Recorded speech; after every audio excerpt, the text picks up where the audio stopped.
இப்போ பாருங்கள், ட்ரெயின் வரும்போது கேட் ஆட்டோமேட்டிக்காக க்ளோஸ் ஆகிட்டு ட்ரெயின் கிராஸ் ஆனதுக்கப்புறமா ஆட்டோமேட்டிக்காக ஓப்பன் ஆகும். இப்போ பாருங்கள், நான் ஆப்போசிட் சைடில் வந்து ட்ரெயின் ஓட விட்டுருக்கேன். இந்த ஒரே சென்சாரு ட்ரெயின் எந்த சைட்லேருந்து வந்தாலுமே வந்து சென்ஸ் பண்ணி ஆட்டோமேட்டிக்காக ஒர்க் ஆகுற மாதிரி என்னோடய ப்ரோக்ராமில் வந்து பண்ணியிருக்கேன். வெறும் 250 ரூபாய்க்கு விற்கப்படும் மைக்ரோ கண்ட்ரோலரில் ரயில் விபத்தை தடுக்கும் இயந்திரம் ஒன்றை சென்னை தண்டையார்பேட்டை சீதக்காதி மெட்ரிகுலேஷன் பள்ளியில் 11ஆம் வகுப்பு படிக்கும் சிறுமி கண்டுபிடித்து இந்திய ரயில்வே துறையையே திரும்பி பார்க்க வைத்து சிறு வயதில் சாதனை படைத்துள்ளார். வட சென்னை தண்டையார்பேட்டை சஞ்சய் காந்தி நகர் பகுதியை சேர்ந்த SM அப்பாஸ் அவர்களின் மகள் அஜீபா கடலூர் ரயில்வே கேட் விபத்தில் 3 மாணவ மாணவிகள் பலியானதை தொலைக்காட்சியில் பார்த்த மனவேதனையில் இதை தடுக்க இந்த ஆளில்லா ஸ்மார்ட் ரயில்வே லெவல் கிராசிங் இயந்திரத்தை உருவாக்கியுள்ளார். இந்திய சதன் ரயில்வே துறை இந்த சிறுமி உருவாக்கிய இயந்திரத்தை பார்த்துவிட்டு சிறுமிக்கு மின்னஞ்சல் அனுப்பி அவரை ஊக்கப்படுத்தியதோடு இவரது கண்டுபிடிப்பை சதன் ரயில்வேயின் சீஃப் இன்ஜினியருக்கு அனுப்பி வைத்துள்ளது.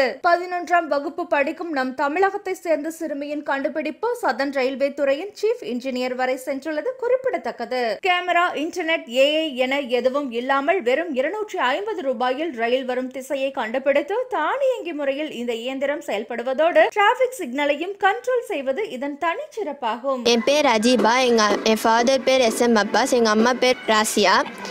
நான் சீதக்காதி மெட்ரிகுலேஷன் ஹையர் செகண்டரி ஸ்கூலில் 11th ஸ்டாண்டர்ட் படிக்கிறேன்.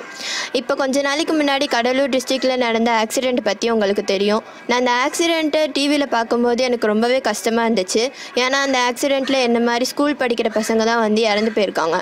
அது எதனால் ஆச்சு? ஹியூமன் எரரால் தானே ஆச்சு. அந்த கேட்டை வந்து சரியாக மூடி இருந்தாங்கன்னா அந்த 3 குழந்தைங்களும் இப்போ என் கூட படிச்சுட்டு இருந்திருப்பாங்க. இந்த மாதிரி விபத்தை தடுக்கிறதுக்கு தான் இந்த கருவியை நான் வந்து உருவாக்கியிருக்கேன். இந்த கருவியை வந்து நான் அந்த 3 குழந்தைகளுக்காக சமர்ப்பிக்கிறேன். இதுக்கு வந்து ஹியூமனே தேவையில்லை, ரயில்வே கேட் கீப்பரே தேவையில்லை. இந்த கருவியை வெறும் 250 ரூபா மதிப்பில் இருக்க இந்த அட்மேகா 32 மைக்ரோ கண்ட்ரோலில் தான் வந்து செஞ்சுருக்கேன்.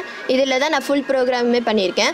ஒரே சென்சாரே ட்ரெயின் வந்து எந்த சைட்லேருந்து வந்தாலும் ஈஸ்ட், வெஸ்ட், நார்த்து, சவுத்துன்னு எந்த சைட்லேருந்து வந்தாலுமே இது வந்து கரெக்டாக சென்ஸ் பண்ணி டோர் வந்து ஆட்டோமேட்டிக்காக க்ளோஸ் பண்ணி கேட்டை வந்து ஆட்டோமேட்டிக்காக ஓப்பன் பண்ணுற மாதிரி நான் இதுக்கு வந்து ப்ரோக்ராம் பண்ணியிருக்கேன். AI, இன்டர்நெட்டு, கேமரா எதுவுமே இல்லாமல் வெறும் அந்த 250 ரூபா மைக்ரோ கண்ட்ரோலர் வந்து எப்படி ட்ரெயின் வர திசையை கண்டுபிடிச்சி கேட்டை தானா மூடி திறக்குது. ட்ரெயின் எந்த பக்கத்து வந்தாலும் அதுக்கு தகுந்த மாதிரி எப்படி கேட்டு தானா மூடி திறக்குது. நல்ல கொஸ்டின் கேட்டிருக்கீங்க. இப்போ நீங்கள் பார்த்தது சொன்னது எல்லாமே வந்து நான் எழுதின 200 லைன் எம்பெடட் C++ கோடிங் தான் செய்யுது. அந்த கோடிங்கில் நான் ஒரு ஸ்பெசிஃபிக்காக ஒரு அல்காரிதத்தை உருவாக்கியிருக்கேன். அந்த அல்காரிதம் தான் இந்த ஒரு ஃபுல் கருவியுமே வந்து கண்ட்ரோல் பண்ணுது. என்னோட ப்ராஜெக்ட் டெமோ வந்து சதன் ரயில்வேக்கு இமெயில் பண்ணியிருந்தேன். அதுக்கு அடுத்த நாளே எனக்கு பதில் வந்துச்சு. இந்த மாதிரி நான் ஒரு சின்ன பொண்ணு, நான் செஞ்சதை அவ்வளோ லெவலுக்கு கொண்டு போன ரயில்வே டிபார்ட்மெண்ட்டுக்கு நான் ரொம்பவே தேங்க் பண்ணிக்கிறேன்.